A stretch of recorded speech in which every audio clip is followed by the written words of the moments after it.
तो क्वेश्चन था कि what is drama, describe its various types. और ड्रामा के टाइप्स के बारे में बताना था। ड्रामा पहले डिफाइन करना है, उसके बाद उसके टाइप को बताना है। तो आंसर है इसका, a drama is a composition which is written in verse. Verse मतलब होता है लाइक लाइनों में इसको लिखा जाता है या कविता की तरह लिखा जाता है, और प्रोज दोनों की तरह लिखा जाता है, यानी इसको कहानी के तौर पर भी और कविता के तौर पर भी लिखा जाता है। कभी कभी कोई ड्रामा जो है पोएम के फॉर्म में भी देखा जाता है। तो यहाँ पर वही लिखा है कि ड्रामा जो एक ऐसी रचना है जो कि या तो वर्स में लिखा जाता है या फिर प्रोज में लिखा जाता है। इट प्रेजेंट्स ए स्टोरी और डायलॉग, ये कोई कहानी को दर्शाता है या कोई डायलॉग जो है कोई बातचीत को। It is written to perform, इसको क्यों लिखा जाता है, इसका लिखने का purpose, the purpose of writing a play is to perform, मतलब इसको परफॉर्म किया जाना है स्टेज पर, इसीलिए इस पर्पस से इसको लिखा जाता है। इट हैज़ वेरियस कैरेक्टर्स, इसमें बहुत सारे कैरेक्टर्स होते हैं यानी पात्र जो कि रोल प्ले करते हैं। It is performed by actors, इसको एक्टर के द्वारा परफॉर्म किया जाता है ऑन द स्टेज, मंच पर, in front of the audiences या इन फ्रंट ऑफ ऑडियंस। ऑडियंस मतलब दर्शक होता है। स्वाभाविक है किसी प्ले को परफॉर्म करने के लिए सामने ऑडियंस का भी होना उतना ही ज़रूरी है। बिना ऑडियंस के कोई प्ले का कोई इम्पोर्टेंस नहीं है, क्योंकि इसको लाइव परफॉर्म किया जाता है ऑडियंस के सामने। A person who writes a drama और play is known as dramatist और प्ले राइट, और जो इसको लिखता है उसको हम ड्रामेटिस्ट या प्ले राइट कहते हैं। The word drama has been derived, यानी वह वर्ड ड्रामा जो है इसको लिया गया है फ्रॉम द ग्रीक लैंग्वेज, एक ग्रीक भाषा से। इट मीन्स, जिसका मतलब होता है एक्शन। एक्शन शब्द समझते ही हैं, क्रिया, कोई कार्य।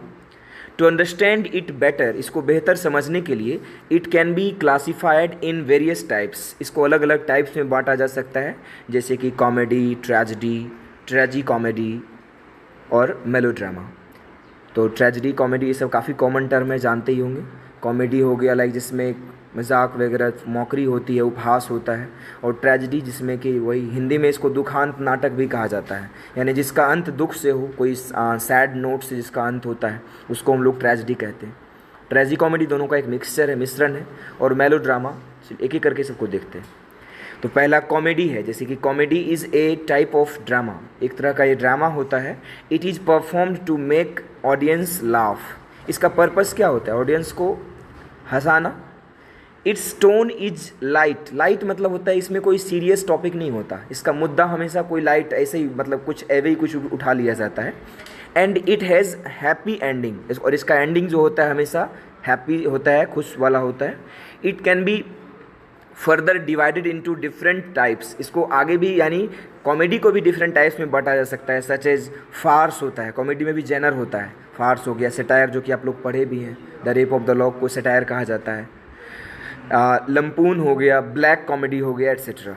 और इसमें एग्जाम्पल्स में लिया गया है शेक्सपियर का बहुत ही फेमस ए मिड समर नाइट्स ड्रीम, और ये एक प्ले है जो कि ड्रामा यानी कॉमेडी में आता है, कॉमेडी के जेनर में आता है।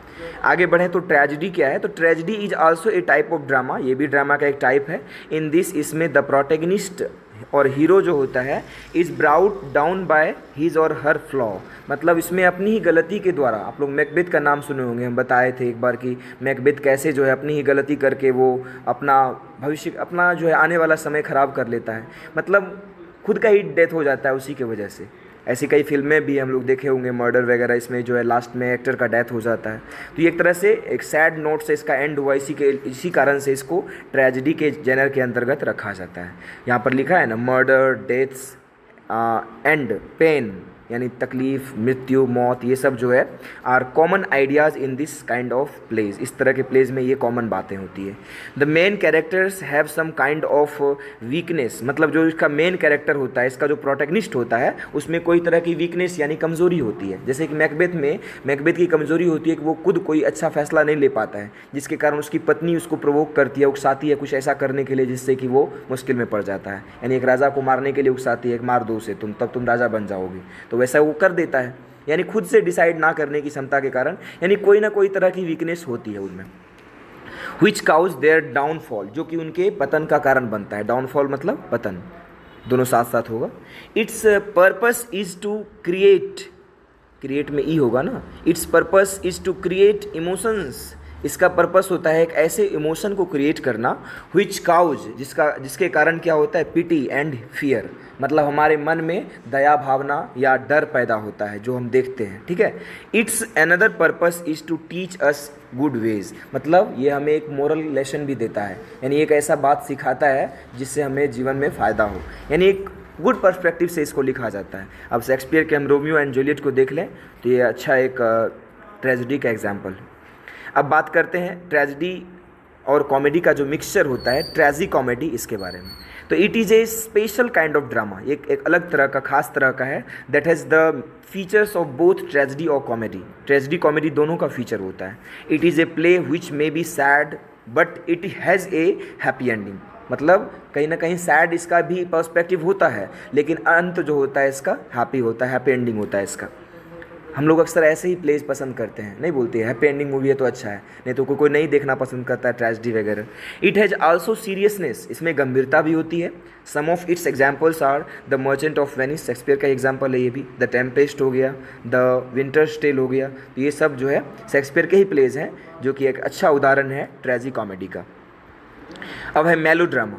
It is a kind of drama in which everything is exaggerated. Exaggerate मतलब होता है, नहीं बताए हैं, अतिशय, बहुत बढ़ा चढ़ा कर कह देना, सब कुछ को बढ़ा चढ़ा कर पेश किया जाता है, वही लिखा है हाइपरबोलाइज्ड।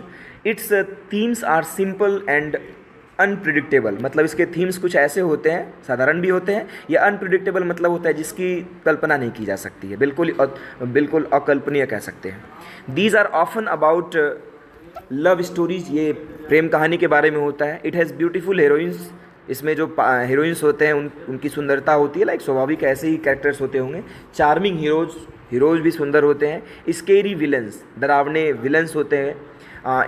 इट वॉज अपियर में ए छूट गया है, APPARED होगा। It was first appeared in France, इसको पहली बार फ्रांस में जो है परफॉर्म किया गया था at the end of 18th century के अंत में। इसमें एमिली ब्रोंटे की जो वदरिंग हाइट्स है, ये बहुत ही बेहतरीन एग्जाम्पल है इसका। एक ही नॉवेल इन्होंने लिखा है, हम बताए भी हैं आपको, वदरिंग हाइट्स, जो कि एमिली ब्रोंटे के द्वारा लिखी गई। अब बात करते हैं modern verse drama in English literature. बहुत ही इंपॉर्टेंट टर्म है ये आपके लिए। द पोइटिक ड्रामा और वर्स ड्रामा, पोइटिक ड्रामा या वर्स ड्रामा जो होता है, इज़ ए ग्रेट अचीवमेंट, एक बहुत बड़ी उपलब्धि है of the modern age. Modern age में जो है एक अलग तरह का ड्रामा लिखा जा रहा है, ठीक है, इसी को मॉडर्न वर्स ड्रामा का नाम दिया गया है। It is a mixture of seriousness, इसमें गंभीरता होती है, एंड कन्वेंशनल एलिमेंट एन होगा वहाँ पर ना, कन्वेंशनल एलिमेंट मतलब जिसमें कोई किसी को कन्विंस कर रहा हो या फिर किसी को जो है परसुएड कर रहा हो। It is the combination of tradition and the experiment, मतलब जो ट्रेडिशनल वे है लिखने का ड्रामा को, वर्स को, उसमें कुछ एक्सपेरिमेंट्स किए जाते हैं, कुछ बदलाव किए जाते हैं। मतलब a writer of modern verse drama make some changes to the traditional ways of writing a drama, मतलब ट्रेडिशनल वेज जो है, तरीका जो है लिखने का पारंपरिक, उसको बदल देता है। It is the product of the ancient and the modern, मतलब दोनों का एक मिला जुला है, दोनों का एक मिला जुला प्रोडक्ट होता है।